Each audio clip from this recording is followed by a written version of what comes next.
Hi, I'm Katja. And I'm Rin. And we're here at Commonwealth Holistic Herbalism in Boston, Massachusetts. And on the internet everywhere, thanks to the power of the podcast. I just came in from taking Elsie out to pee before we got started, and my lips are still numb. A little blue. Yeah, I feel like, I need to very clearly enunciate, and it's hard because my lips are numb. It's cold out there. You're doing great. It is cold out there lately. Yeah, it's wintertime for real where we live, and with winter come infections, and we tend to think about respiratory infections first and foremost. Mm-hmm. Cold, flu, COVID. That's all one word now, right? It's all one word. Yeah. Oh, it's cold, flu, COVID. Yeah, we're dealing with that. But hey, guess what? We can get infected in all kinds of places on these human bodies. Yeah. And that includes the urinary tract. Yeah, so I'm really excited to talk about UTIs today, and specifically to talk about, if you've been studying herbalism, you've probably learned that, if you have a UTI, then cranberry, unsweetened cranberry juice, and Uva Ursi. Listen, there's so much more than unsweetened cranberry juice and Uva Ursi. And I really want to branch out, so I want to talk about more herbs, and I want to talk about formulating them for the people that you're working with. Because listen, there are times that you really maybe don't want to work with Uva Ursi. Maybe it's not appropriate for a particular situation. So we got to learn more. Yeah, so that's what we're doing today. But first, let's remind you that we're not doctors. We're herbalists and holistic health educators. The ideas discussed in this podcast do not constitute medical advice. No state or federal authority licenses herbalists in the U.S., so these discussions are for educational purposes only. We want to remind you that good health doesn't mean the same thing for everyone. Good health doesn't exist as an objective standard. It's influenced by your individual needs, experiences, and goals. So, keep in mind, we're not trying to present a single dogmatic right way that you should adhere to. Everyone's body is different, so the things that we're talking about may or may not apply directly to you, but we hope that they'll give you some new information to think about and some ideas to research and experiment with further. Finding your way to better health is both your right and your own personal responsibility. This doesn't mean that you're alone on the journey, and it doesn't mean that you're to blame for your current state of health, but it does mean that the final decision when you're considering any course of action, whether it was discussed on the internet or prescribed by a physician, that's always your choice to make. Mm-hmm. Yeah. And listen, if you did choose to work with Uva Ursi and unsweetened cranberry juice for your UTI, you wouldn't be wrong. Oh no, there's nothing wrong with that. There's totally nothing wrong with that. Yeah. But it's just that, your knowledge doesn't have to stop there. Right. You could know more. Yeah. Yeah. Because there's days when you don't have that herb. Or like you said earlier, there's days when that's not actually the right choice. Right. Mm-hmm. For example, let's say we're working with someone who has a really dry constitution, just super bone dry. It's going to be very hard for them to work with Uva Ursi, and you're going to be constantly trying to balance the super drying aspects of Uva Ursi with the fact that their constitution is already super dry. And now let's imagine that person has a UTI as they're just coming off of a round of COVID. So COVID typically is super dry. There's other things that could be super dry too. It doesn't have to be COVID. You could have a super dry bronchitis or whatever kind of respiratory infection that really dried you out and you had that super dry hacking cough and whatever. Okay, great. And it's common to get a UTI, it's common to get other infections when you have an infection, right? So if you already have the flu or something, a bunch of other pathogens are going to have a much easier time knocking you down than they would if you weren't already weakened because of the flu, right? So it's common to see this kind of a pattern where somebody gets something, let's say it's COVID because that's notoriously drying, and then on the tail end of it, a UTI, and you're this person has just spent 10 days being the driest they've ever been in their life. I can't give them a ton of Uva Ursi because it's going to it'll help the UTI, but it's not going to help their lungs at all right now. Yeah. Yeah. And if you were to, at that point, you would really need to formulate. You'd be all right, my formula has 4 parts marshmallow, 2 parts licorice, which is a lot. Yeah, it's right? a lot, actually, yeah. and then 1 part Uva Ursi. And that should be tolerable, but flavor's going to be an issue for some folks. It's going to be pretty weird. There's limitations. Also to just be clear here, you don't have to put, like you could have the Uva Ursi separate from the moistening stuff. Sure, yeah. And like marshmallow and Uva Ursi together get a little weird because we get like super astringency and super demulcency, and then there's like just some weirdness there. So okay, fine, okay. You could do, if we were in that situation, we were gonna work with Uva Ursi, I would probably do something like a whole quart of marshmallow, and like maybe some cinnamon or something just to give it a little nice flavor. Yeah. And then like Uva Ursi by the shot glass. So like every 30 minutes, a shot glass of Uva Ursi all by itself. And then the whole rest of the half hour, a quart of marshmallow. Mm. Yeah. This is like an adoption of the Ella campaign strategy. Yes. Yeah. I see it. That's cool. Yeah. Nice. But listen, again, sometimes we can solve these problems, the urinary tract infection, and we don't even need to call on Uva Ursi. You know, we can work with other plants. So we've put together a couple of formulae here, which neither include cranberry juice nor Uva Ursi leaf, but are still gonna make a really solid dent in that UTI, chase it away, and help you feeling more comfortable. Yeah. So the first one, we'll say all the herbs in it, and then we'll kind of dissect what's going on here, right? We've got yarrow, and especially if you can, yarrow flower preferentially. Yeah.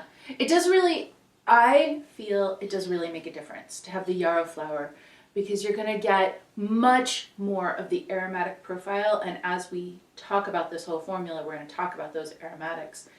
So if you don't, but the thing is that you can't buy yarrow flower. You can, or I don't know anyone who sells it. You can buy yarrow, but it'll be mostly leaf and a little bit of flower. And so this means that you need to grow it in order to have yarrow flower in quantity. The flip side of that is yarrow is pretty easy to grow. So if you don't already grow yarrow, even if you don't have a garden, but if you have a yard, if you have neither of those, buckets will work. Go ahead right now, because it's like, 'tis the season for buying seeds. Buy yourself some yarrow seeds, and plan to plant that this year. Yeah, it's so nice to be able to harvest your own. And honestly, when it comes to goldenrod as well, that's another one where we really love to harvest our own, because we can preferentially gather the flowers just at the right moment. Like they're not fully open yet. They're beautiful. They're super gold, but they're about to open. You grab them in that moment. You get them right into the dehydrator, and they dehydrate. Beautiful. Yeah. Beautiful. So effective. Yeah. And also, you can buy goldenrod in commerce, but it'll be mostly leaf. Right. In this case, we really want the flower because it is higher in the volatile oil content. The leaves are not bad. They're great, but they're higher in the bitter constituents. Yeah. Yeah. Okay, so yarrow flower, goldenrod. And then linden and marshmallow and chamomile and then juniper. And so you can look at this formula. One of the ways that we structure formulas is we've got like our primary, they're doing the heavy lifting, the major work, the primary job. So yarrow and goldenrod are doing that here. And then we've got support herbs, and they're often softening the formula, making it more palatable, making it a little gentler on some potentially irritable mucous membranes, for instance. And that's a big part of what our demulcent herbs in this particular blend are doing. And then in the third position, you have the catalyst, and that's often strong and active and moving and has a lot of oomph to it. And juniper is playing that role here. Just a reminder, sometimes the oomph that you need is relaxation, right? Sometimes you need relaxation like it's a 2x4, and, to, whack somebody, metaphorically. And so when we talk about catalyst as like the mover, the power, the like whatever, just remember that don't be thinking, oh, well, only strong, stabby, hot, like intense thing, because relaxation can be intense. You can have intense relaxation. You can have strong relaxation. You can have really catalyzing relaxation. So just remember that is also in this category. We're not gonna exhibit that in these two formulas. in this particular case, actually both of these, So like the juniper is again aromatic rich plant, really strong, right? You can get the juniper berries here, and if you have some, if you haven't already, then grab one and just chew on it and feel the flood of the aromatics in your mouth. It'll make you salivate. You'll feel the fumes kind of rising up into your sinuses. It should feel pleasant, I hope. But yeah, that sounded a little weird, but it's actually quite nice. Yeah. But it's powerful stuff. And, with juniper and also with the yarrow and the goldenrod, all these aromatic compounds, we keep using that word, aromatic, because you can smell them, right? Mm-hmm. And what does that mean? Well, it means that they float on the air and they reach your nose. That's true if you just open the jar or sniff the flower. It's true if you chew the berry. It's true when you pour hot water on them and make your tea. There's a big flood of scent that comes up to you. So those are also small molecules. They need to be small in order to float on the air like that. And that means that they can move through your body easily. They can move through the mucous membranes. They can move through the digestive membranes. They can get into the blood circulation. They can zip all around your body. And your body will ultimately eliminate them. And where does it do that? The kidneys, the urinary system, which is where your infection was. And hey, guess what? These compounds can also kill infections. Mm-hmm. Oh, it's all coming together.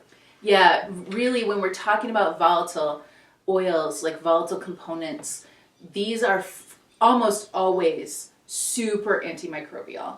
If a plant has antimicrobial action, there are other constituents that are not volatile oils that can provide that, but most commonly you will see that is also a plant that has a high fraction of volatile oil content. So that is the case with the yarrow flower and the goldenrod and also the juniper here. And this is also why I really want those flowers, because yarrow as a plant, goldenrod as a plant, these are plants that have high volatile oil content in general, but then within the plant specifically, the flowers hold more of that content than the leaves do. Right. Yeah. So, all right. So that primary position there is getting the antiseptic action to the place we need it. It doesn't matter if you drink it. That does not help your UTI. What matters is, does it get to the actual kidneys and bladder and tubes? And so if you are drinking something that has constituents in it that do not get to that location, then it's not going to help the UTI. But in this case, these volatile oils are going to be eliminated from the body through the kidneys, through the urinary tract, and be removed from the body in the urine. And then also bonus, both of these have diuretic action. Right. So they're also doing some stimulation in the kidneys, kind of saying, hey, I think we should pee right now. That seems like a great idea. Yeah. Sort of general approach to the UTI is we want to kill some microbes and we want to flush them out as much as we can. Mm-hmm. So this is not something that we would advise you to prepare as a tincture blend and just take squirts of tincture and not drink any fluid all day long. Right. Or to mix powders of all of these and just take them by the spoonful and not have any moisture in your day. That would be weird, but also not very effective. We want to flood the system. Yeah. So just quarts of this. Yeah. Yeah. So let's not leave out, though, the linden, the marshmallow, the chamomile, because they're really important to this formula. It is possible to irritate your kidneys. If you go hard and heavy, if you were to be like, I'm just going to take juniper and I'm going to make the strongest possible preparation of this I can and drink that all day long, you might feel more irritation in your urethra. You might feel a little extra burniness going on, because that's a very fiery, hot herb there. And that'll irritate. But linden, marshmallow, even chamomile, they offer things that are soothing to those irritated mucous membranes. Part of the discomfort is that your body's reacting to the infection. It's reacting with inflammation. But inflammation in your urethra isn't super pleasant. Yeah. So we can combine these elements that are soothing to that are calming the inflammation, and that are also improving the integrity of those mucous membranes. When a mucous membrane is inflamed for a long time, its functions get compromised. Like, you can feel that easier in your sinuses. You have a runny nose or a sinus infection. It starts out sticky and thick. You blow your nose a lot. After several days of this, the mucosa have been inflamed and irritated for a while. Now they get permeable, and now it's just like watery drippiness. And also, like, you feel the kind of stabby hotness They're extra in sensitive. there. They're just, like, really sensitive. Yeah. Right. So when it's a UTI, same situations going on in these mucosa, and they could use some love. So the marshmallow, the linden, they're giving that love. Yeah. Yeah. Also, marshmallow, linden, and chamomile, they all have, like, on the nervous system, a soothing action as well. And when you have a UTI, that irritability does not just stay in the urethra. Your nerves are also irritated. All of you, like, emotionally, you're irritated too. We don't always give UTIs enough credit. They're real infections. They're serious. And just like, if you have a respiratory infection, you're running a fever, you're, like, whatever, you stay home from work, you stay home from school, right? But nobody really stays home for a UTI, but I really just want to advocate for that. It's a real infection. And so all the stuff about, like, all the nervous system components of that, besides the pain, right? Like, that's like a whole separate issue, right? It hurts. Yeah.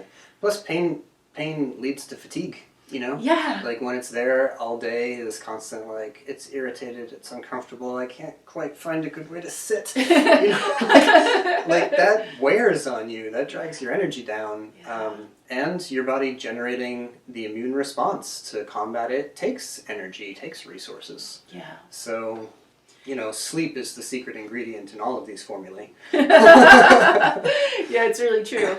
But at any rate, yeah, I do want to, like, the mucous membrane actions of these three, linden, marshmallow, chamomile, are super important, critically important, but I don't want to discount the nervous system actions too, because that is a huge part of helping somebody just get through this whole experience with less misery. Yeah. Yeah. Flavor-wise, this formula, because of the juniper in particular, you're going to have a little bit of a hint of a gin sort of a situation, right? The juniper is the dominant taste that comes through there, and then like the flowery yarrow goldenrod combo, the chamomile, like with its own sweeter type of floral flavor and smell to it. And linden too, a little on the sweeter side. Mm-hmm. Yeah. The juniper, you don't need very much. Like, if you're making a whole quart of tea, 5 or 10 of the little berries. You don't really need more than that. Yeah, that'll do it.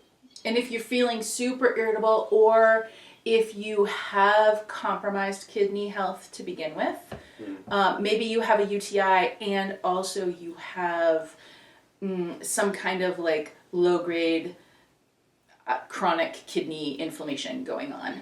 Then maybe leave the juniper out for this formula. Yeah, we probably would. All right. The next one? Yeah. All right.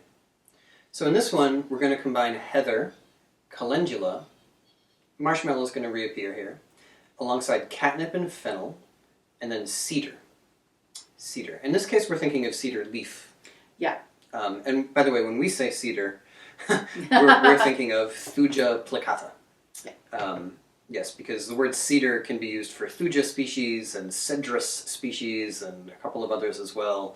So if we say cedar, and for our pod here today, we mean Thuja plicata. Mm-hmm. Yeah. And so what you normally get with the cedar is, like, the tips, like the last 3, 6, 8 inches of the branch, just the, like, delicate twiggy part, and then the scaly leaves. Yeah. Yeah. So we actually tend to think of heather and cedar right next to each other. And this is probably just because of our history with the plants, and when we started to really dive into both of them, it was at the same time, and we were like, well, let's put them in the same tea, and turns out they taste amazing together. They're so good. So so good together. Yeah. And so, although we're assigning cedar that catalyst position here, in terms of quantity, normally the catalyst you don't need as much, but in terms of quantity, there was quite a bit of cedar and heather. Like, they were sort of equal parts cedar and heather. Yeah. And flavor-wise, that's awesome, but urinary-wise, that's awesome too. First off, super diuretic. You are going to pee. Yeah. And we've got those volatiles there So we've got the antimicrobial action, and we've got the diuretic action. And so, yeah, quarts of this, and you're really well served. Yeah. Yeah, you know, action-wise or formulation-wise, it's like heather and calendula are playing the major role. Cedar's that catalyst. Marshmallow, catnip, and fennel are in that support role there. And we can divide them by actions here as well, right? Like heather and calendula. Heather's very interesting. Heather is both an aromatic with some kidney affinity. It's got the diuretic quality, but heather is also a lymphatic herb. And like as a general rule, never neglect your lymphatics when there's an infection going on. It's critically important to keep that lymph circulating. So this is a formula where we're paying attention to more than one fluid of the body. Yeah. And then when we get into that support position, we didn't talk much about calendula beyond the lymphatic action, Right. but calendula also has a vulnerary action for the mucous membranes. Right. So we're back in that place again, and that's like crossing over. Really, we could have like an herbalism debate about how to break up the actions in this formula. Yeah. Because the calendula and the marshmallow are functioning together with that mucous membrane soothing action. So there's like just a lot of piggybacking going on. And there's the affinity driver quality of this formula as well. So that is, like calendula is, when you take it by itself, or say if you take it in a formula with like ginger and chamomile, then your focus is on the digestive tract. But here we've got calendula alongside cedar and heather, and they're like, we're going to the urinary system. You're coming with us. You know? So they're bringing calendula along with them to that system specifically. You know, a marshmallow has a lot of urinary affinity as well. Right. We, again, like if you are just starting learning herbalism, or if you've been learning for a while, you're like maybe at an intermediate level, then you probably don't think of marshmallow as a urinary system herb. You're probably thinking about it as like a digestive herb and a respiratory herb, and maybe you learned it as a topical herb, which yes, but you may not have learned it as a urinary system herb, but it has a lot of affinity for the urinary tract and a lot of importance too, especially if we got into kidney stones, but we're not doing that today. We're sticking with UTIs. Yeah. Because, you know, the herb is acting on a tissue type. It's not like, oh, I'm only interested in these particular organs of the respiratory system or the digestive system. Mm-hmm. It's interested in the tissue type, the mucosa, and all your tubes are lined with those. Right. So that includes the bladder, the urethra, the ureter. Mm-hmm. Yeah. Okay, so catnip and fennel in this particular formula, you might look at that and be like, what are they doing there? What do they have to do with the urinary system? Or you might know those herbs and be like, well, they taste good. That's got to be it, right? Yeah. They taste good. Yeah. And look, taste matters. Taste matters. Especially when, I'm sorry, just no, go ahead. Yeah, you do it. Right, but especially when it's like, you need to drink 3 quarts of this today. Taste matters. Yeah, seriously. Yeah, if it tastes disgusting, you're not going to do it. Mm-hmm. Fortunately, in this formula, I personally am not a huge fan of the flavor of calendula, but many people are. But really kind of everything in this formula is non-objectionable. Like it tastes pretty fine. But still, you know, we do really want to make sure that you're tailoring something for the person who's going to drink it and make sure that it tastes good to them. Mm-hmm. But I don't want catnip and fennel to just sit in there as like, oh, well, they taste good. They're just taking up space, you know. Because catnip also has a really good volatile oil profile. And again, those volatile oils are the antimicrobial aspect. Plus, it's very relaxing to the nervous system, very settling to the stomach. A lot of people, when they're sick, even if what they're sick with has nothing to do with digestive health, they'll still get an upset stomach just because that's how their body goes. Mm-hmm. So if that's the case, this is going to cover that too. Yeah, I mean, one way to look at that is if you have some persistent trouble in digestion, it's got an inflammatory component to it, there's irritation there. when you get sick, your body is amping up inflammation to fight the sickness, right? Mm-hmm. That's where your immune defenses are activated by. But that's also going to take existing inflammation and dial that up a little bit. So you're like low-grade stomach trouble that you usually manage by having ginger tablets and chamomile tea and all of that. Yeah. Well, now it's a little higher than it normally is. And so getting these like calming, relaxing, soothing herbs into there is very beneficial. Mm-hmm. And then the same with the fennel, just bringing in a little moisture. I mean, okay, it's bringing in that good flavor.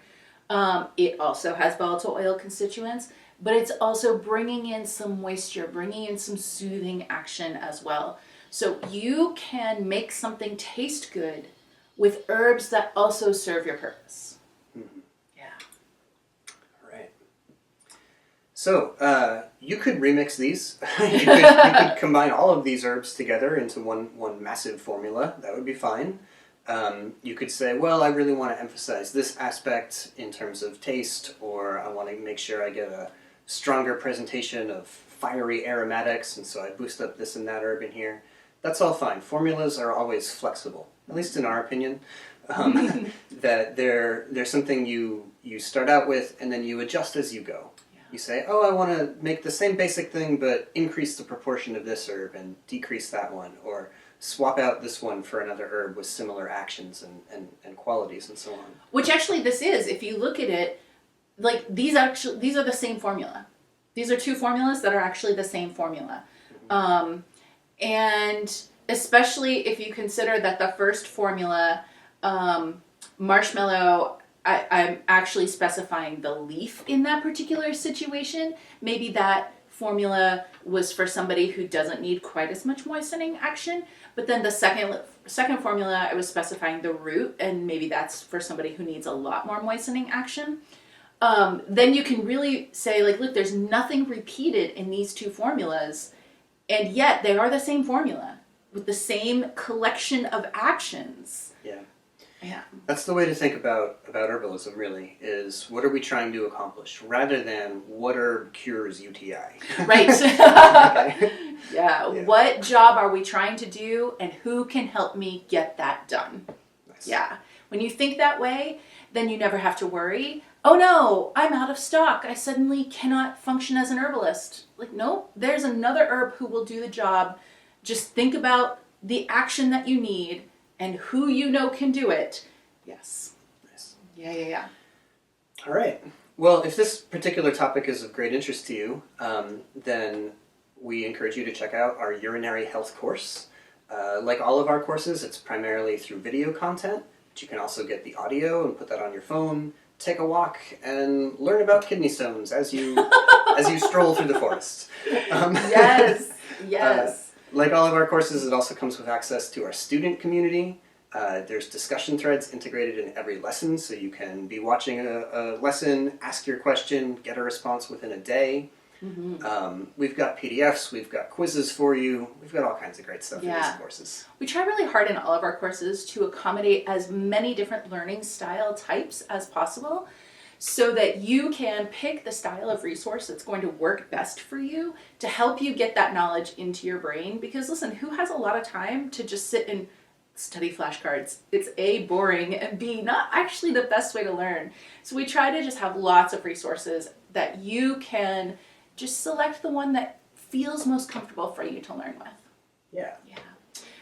Hey, I wanted to also put a plug in for the formulation course. Yeah. Because, yes, we're talking about UTIs here, but we're also talking about the structure of formulation and like strategies of formulation. And hey, we have a course for that. So Rin will put both of those links into the show notes for you so that you can check them out. And if you have questions, you can always email us. We're at info@commonwealthherbs.com. And we would love to talk to you. We would love to help you get what you need so that you become the herbalist that you want to be. So reach out. We're here. Yeah. All right, everybody. That's it for today. We'll have... What is that weird sound? We'll have a giant airplane crossing our path. That's unusual. Okay. Yeah, we'll have more... Wait, no, start with okay, everybody, or something like that. Yeah. Right. All right, everybody, that's it for us today. We'll have some more Holistic Herbalism podcasts for you soon. Until then, take care of yourselves, take care of each other, drink some tea, Drink some tea. drink some cranberry juice as well, and take care of your urethra, please.